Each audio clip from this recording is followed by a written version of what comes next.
Hello दोस्तों, मेरा नाम है विपिन कौरखड़े और आपका बहुत बहुत स्वागत है इस एंगुलर ट्यूटोरियल की सीरीज़ में।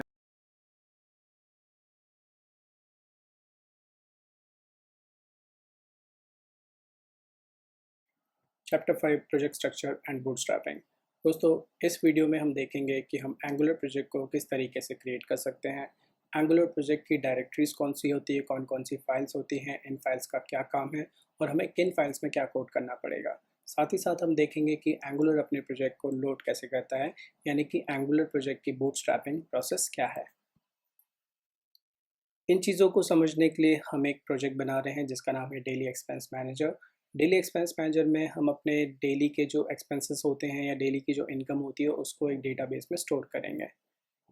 प्रोजेक्ट को बनाने के लिए सबसे पहले हमें कमांड प्रॉम्प्ट या टर्मिनल ओपन करना पड़ेगा। जो लोग विंडोज़ यूज़ करते हैं वो कमांड प्रॉम्प्ट ओपन कर लीजिए और जो लोग मैकबुक यूज़ करते हैं वो टर्मिनल ओपन कर लीजिए। तो मैं यहाँ पे टर्मिनल ओपन कर रहा हूँ।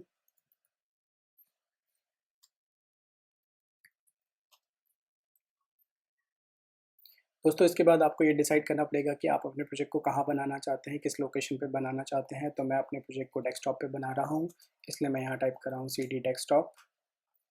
इसके बाद दोस्तों आपको अपने प्रोजेक्ट का नाम सोचना है और यहाँ पे इसके लिए आपको प्रोजेक्ट क्रिएट करना है, तो इसके लिए आप एंगुलर CLI का यूज़ करेंगे, जिसके लिए आपको NG न्यू और प्रोजेक्ट का नाम, तो यहाँ पे डेली एक्सपेंस मैनेजर हिंदी। दोस्तों, यहाँ पे आप हिंदी को छोड़ सकते हैं, मैं एक्चुअली प्रोजेक्ट को इंग्लिश में भी बना रहा हूँ, इसलिए मैंने यहाँ पे हिंदी लिखा हुआ है। इसके बाद एंगुलर आपसे एंगुलर राउटिंग के लिए कहेगा, तो आप उसको Y प्रेस कर दीजिएगा ताकि आपकी राउटिंग मॉड्यूल्स इंपोर्ट हो जाए। साथ ही साथ यहाँ पे आपको CSS का फॉर्मेट बताना पड़ेगा। आप कुछ भी यूज़ कर सकते हैं, CSS, SAS या फिर SCSS या फिर लेस। तो यहाँ पे मैं CSS ही यूज़ करूँगा। इसको सेलेक्ट करने के बाद एंटर प्रेस करूँगा। दोस्तों, यहाँ पे मेरा डायरेक्टरी और प्रोजेक्ट फ़ोल्डर यहाँ पे बन चुका है, बट यहाँ पे आप देखेंगे कि इंस्टॉल एंड पैकेजेस अभी भी चल रहा है, यानी कि नोड यहाँ पे क्या कर रहा है, आपका npm यहाँ पे क्या कर रहा है कि आपकी प्रोजेक्ट की जो डिपेंडेंसीज़ है एंगुलर की, उसके लिए पैकेजेस को अभी भी इंस्टॉल कर रहा है। दोस्तों, इसमें थोड़ा सा समय लगेगा। जैसे ही आपके सारे पैकेजेस इंस्टॉल हो जाएंगे, आप यहाँ पे देखेंगे कि सक्सेसफुली का मैसेज यहाँ पे आपको दिख जाएगा। तो दोस्तों, इसमें टाइम लगता है, इसलिए मैं वीडियो को यहाँ पे पॉज कर रहा हूँ। जैसे ही ये प्रोसेस कंप्लीट हो जाएगी, मैं आपको बताऊँगा कि प्रोजेक्ट को कैसे रन किया जाएगा। यहाँ पे प्रोजेक्ट सक्सेसफुली बन गया है, सक्सेसफुली का मैसेज हमें दिख रहा है। तो अब हम प्रोजेक्ट फोल्डर के अंदर जाएंगे, उसके लिए हम टाइप करेंगे यहाँ पे CD और प्रोजेक्ट का नाम डेली एक्सपेंस मैनेजर हिंदी, और उसके बाद एंटर करेंगे और यहाँ टाइप करेंगे NG सर्वर स्टार्ट करने के लिए। तो दोस्तों, ये कंपाइलेशन प्रोसेस शुरू करेगा। देखिए यहाँ पे कंपाइलेशन होना शुरू हो गया है, थोड़ा सा टाइम लगेगा और कंपाइल हो जाएगा।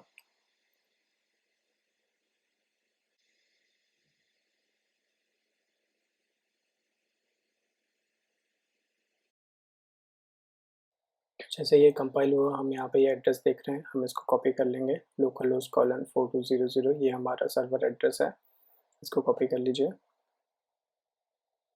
और अपने वेब ब्राउज़र को ओपन करके इस एड्रेस को पेस्ट कर दीजिए। तो दोस्तों, यहाँ पे आपको एंगुलर का फर्स्ट पेज नज़र आ जाएगा। अगर ये पेज आपको नज़र आ रहा है, इसका मतलब आपका एप्लीकेशन सक्सेसफुली बिल्ड हुआ है। तो आइए दोस्तों, डिस्कस कर लेते हैं प्रोजेक्ट डायरेक्टरी स्ट्रक्चर।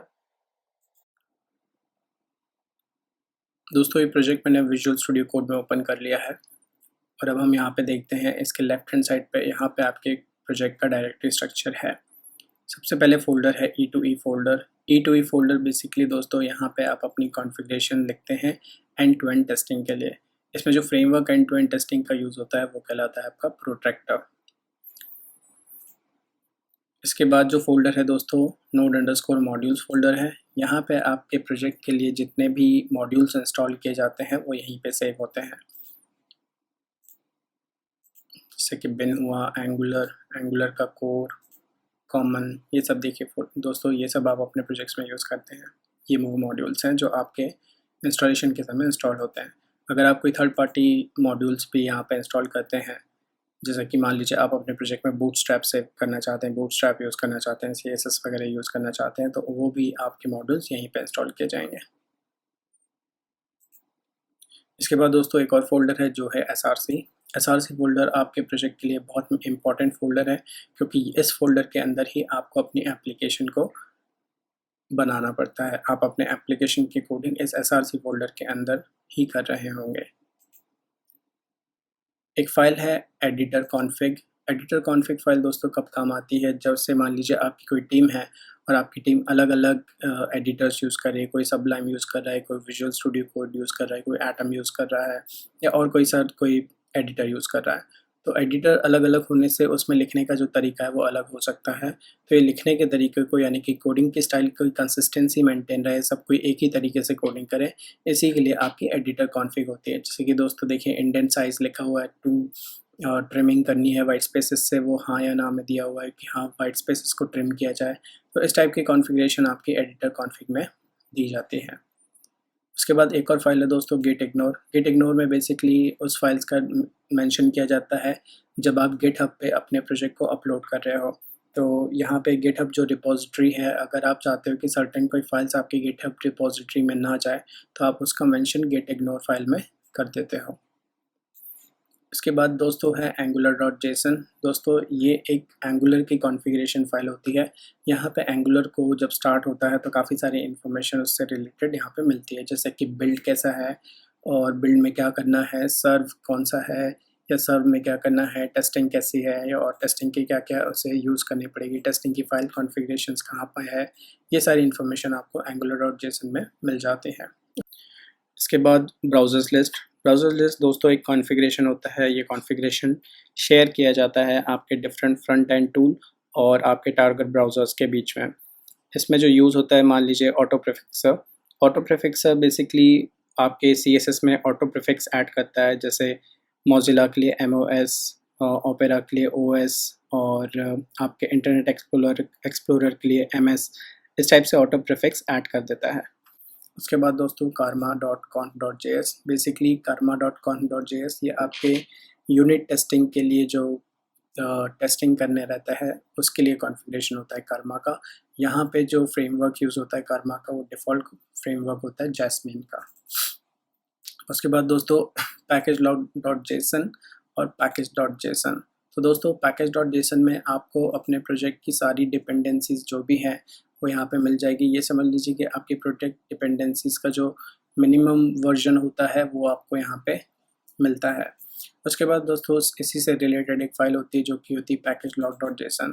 तो दोस्तों ये जो packagelog.json फ़ाइल होती है, इसमें जो डिपेंडेंसीज़ का वर्जन्स मेंशन होता है, आप अगर अपने प्रोजेक्ट को क्लोन करते हैं या कोई और आपके प्रोजेक्ट को क्लोन करता है, तो आपका प्रोजेक्ट कभी भी इस पर्टिकुलर डिपेंडेंसी पे ही चलेगा। जैसे मान लीजिए जैसे यहाँ पे दिया हुआ है RxJS जो वर्जन है 6.5.4 है, तो अगर मैं इसको क्लोन करता हूँ, कोई इस प्रोजेक्ट को क्लोन करेगा, तो उसको जब वो npm इंस्टॉल करता है, तो आपका npm हमेशा जो है लेटेस्ट पैकेज को इंस्टॉल करता है।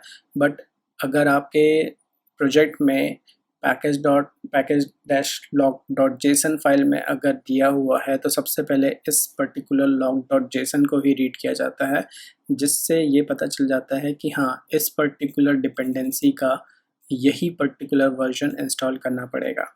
यानी कि दोस्तों यहाँ पे जब आप वर्जन को लॉक करना चाहते हैं तो आप package-log.json फाइल को यूज़ करते हैं। यहाँ पे जब भी क्लोनिंग के समय ये होगा कि आपके सिस्टम में हमेशा यही वाला वर्जन इंस्टॉल होगा rather than the latest version। इसके बाद एक रीडमी फाइल होती है। बेसिकली इस फाइल में आपका इंट्रोडक्टरी डॉक्यूमेंटेशन दिया जाता है आपके रूट ऐप का। इसके बाद tsconfig.app.json। दोस्तों ये फाइल आपके टाइपस्क्रिप्ट की कॉन्फ़िगरेशन फाइल होती है जो एप्लीकेशन में यूज़ होती है, मतलब एप्लीकेशन के टाइपस्क्रिप्ट की कॉन्फ़िगरेशन फाइल ये होती है। उसके बाद tsconfig.json, ये भी आपकी टाइपस्क्रिप्ट कॉन्फ़िगरेशन फाइल होती है, लेकिन ये फाइल दोस्तों आपके IDE के लिए होती है, यानी जिस डेवलपमेंट एनवायरनमेंट में आप काम कर रहे हैं उसकी इंटीग्रेशन के लिए कॉन्फ़िगरेशन होता है। उसके बाद tsconfig.spec.json, दोस्तों ये फाइल बेसिकली आपके यूनिट टेस्टिंग के लिए यूज़ होती है, यानी टाइपस्क्रिप्ट कॉन्फ़िगरेशन जो यूनिट टेस्टिंग के लिए यूज़ होता है। tslint.json दोस्तों ये फ़ाइल आपकी tslint के कॉन्फ़िगरेशन को डिफ़ाइन करती है। ये फ़ाइल बेसिकली कब काम आती है, जब आप अपने कंपाइल्ड कोड को एनालाइज़ करना चाहते हो कि ये जो कंपाइल्ड कोड है ये आपके कोडिंग रूल्स के हिसाब से कंपाइल हुआ है या नहीं हुआ है। दोस्तों src फ़ोल्डर के अंदर सबसे पहले आपको ऐप फ़ोल्डर मिलेगा। इसमें जो फ़ाइल है वो है appmodule.ts। दोस्तों appmodule.ts जो फ़ाइल होती है ये आपके रूट मॉड्यूल को डिफ़ाइन करती है जिसका नाम है ऐप मॉड्यूल। दोस्तों इनिशियली इसमें एक कंपोनेंट दिया रहता है जो कि होता है ऐप कंपोनेंट। जैसे जैसे आप अपना डिफरेंट कंपोनेंट्स बनाएंगे उसकी इन्फॉर्मेशन आपको यहाँ पे मेंशन करनी पड़ेगी डिक्लेरेशंस के अंदर। उसके बाद दोस्तों app.component.ts। दोस्तों इस फाइल में आप अपने कंपोनेंट का जो लॉजिक है और जो डेटा है वो प्रोवाइड करते हैं। उसके बाद app.component.spec.ts। यहाँ पे दोस्तों यहाँ पे आपके कंपोनेंट की टेस्टिंग स्पेसिफिकेशंस होती हैं। उसके बाद app.component.html। दोस्तों ये आपके कंपोनेंट का HTML फाइल है या कह लीजिए आपके कंपोनेंट का टेम्पलेट है। जो भी HTML का कोड आप यहाँ पे लिखेंगे वही HTML का कोड आपके डिस्प्ले में रेंडर किया जाता है। app.component.css। दोस्तों आप जो भी कंपोनेंट बनाएंगे उस कंपोनेंट से रिलेटेड अगर आपका CSS है तो आप उस CSS को यहाँ पे डिफाइन कर सकते हैं इस फाइल के अंदर। app-routing.module.ts। दोस्तों ये आपके लिए राउटिंग कॉन्फ़िगरेशन है या फिर राउटिंग की जो रूल्स हैं वो आपको यहाँ पे लिखने पड़ेंगे। यहाँ पे जो रूल्स लिखे जाते हैं वो पाथ बेस्ड होंगे। जैसे यहाँ पे दोस्तों जैसे आप HTML में हाइपरलिंक्स क्रिएट करते हैं वैसे ही यहाँ पे आपको एक पाथ का रूल्स या फिर आपके राउटिंग के रूल्स यहाँ पे पाथ के फॉर्म में मेंशन करने पड़ेंगे। Assets folder. दोस्तों एसेट्स फोल्डर में आप अपने एप्लीकेशन के जो स्टैटिक कंपोनेंट्स हैं वो यहाँ पे रखते हैं, जैसे कि रॉ फाइल्स हुई या फिर कोई इमेजेस हुई, वो आपको इस एसेट्स फोल्डर के अंदर रखनी पड़ेगी। एनवायरनमेंट फोल्डर, यहाँ पे दोस्तों एनवायरनमेंट से रिलेटेड कॉन्फ़िगरेशन लिखा जाता है, यानी कि आपके प्रोडक्शन एनवायरनमेंट या फिर आपका डेवलपमेंट एनवायरनमेंट, दोनों ही आप यहाँ पे अपने हिसाब से कॉन्फ़िगर कर सकते हैं। जैसे आप दोस्तों बिल्ड करते हैं तो बिल्ड ऑटोमेटिकली क्या करता है, आपके प्रोडक्शन एनवायरनमेंट को एक्टिवेट कर देता है, यानी कि जो भी आपका बिल्ड होगा वो आपके प्रोडक्शन एनवायरनमेंट के कॉन्फ़िगरेशन के हिसाब से बिल्ड होगा। फैव आइकन, ये आपके एप्लीकेशन का फैव आइकन होता है जो कि बुकमार्क बार पे शो होता है। index.html, जैसे आपका एप्लीकेशन ओपन होता है या जब कोई आपका एप्लीकेशन होता है तो सबसे पहला पेज जो सर्व किया जाता है वो index.html किया जाता है। main.ts, ये आपकी एप्लीकेशन का एंट्री पॉइंट होता है और ये आपके एप्लीकेशन को प्लेटफॉर्म प्रोवाइड करता है। डिफ़ॉल्ट प्लेटफॉर्म जो ये प्रोवाइड करता है वो होता है आपके ब्राउज़र का। polyfills.ts, दोस्तों ये फाइल बेसिकली एक इम्पॉर्टेंट फाइल होती है। जैसे दोस्तों कई ब्राउज़र्स ऐसे होते हैं जो कि सर्टेन फीचर्स को सपोर्ट नहीं करते, जैसे एग्जांपल के तौर पे IE10 और IE11 जो है वो ng क्लास को सपोर्ट नहीं करता SVG एलिमेंट्स के लिए। तो यहाँ पे इस केस में हमें इसके लिए classlist.js इसे इंपोर्ट करना पड़ेगा। तो दोस्तों यहाँ पे हमें classlist.js फाइल को यहाँ पे पहले इंस्टॉल करना पड़ेगा और फिर इस डबल स्लैश को हटा के इसको हमें एक्टिव करना पड़ेगा। तो दोस्तों इससे क्या होगा कि जब भी आप अपना SVG का कोई एलिमेंट रन कर रहे होगे तो ये आपके इंटरनेट एक्सप्लोरर 10 और इंटरनेट एक्सप्लोरर 11 दोनों पे ईजिली रन करने लगेगा। तो दोस्तों पॉलीफिल्स बेसिकली आप कह सकते हैं कि ब्राउज़र सपोर्ट के लिए यूज़ होता है। style.css, दोस्तों यहाँ पे आप अपने एप्लीकेशन के डिफरेंट स्टाइल्स को यहाँ पे रेफरेंसेस को मेंशन करते हैं। test.ts, दोस्तों ये आपकी एप्लीकेशन टेस्टिंग का मेन एंट्री पॉइंट होता है। इस वीडियो में हमने एंगुलर की प्रोजेक्ट डायरेक्टरीज और उसकी फाइल्स को समझा है। नेक्स्ट वीडियो में हम लोग एंगुलर के बूटस्ट्रैप प्रोसेस को समझेंगे। सी यू देयर। अगर आज की वीडियो में आपको कोई डाउट है तो आप कमेंट सेक्शन में अपने डाउट ज़रूर शेयर कीजिए। अगर आपको ये वीडियो पसंद आया है तो वीडियो को लाइक ज़रूर कीजिए और हाँ, इस चैनल को सब्सक्राइब करना ना भूलें। धन्यवाद। आपका दिन शुभ रहे।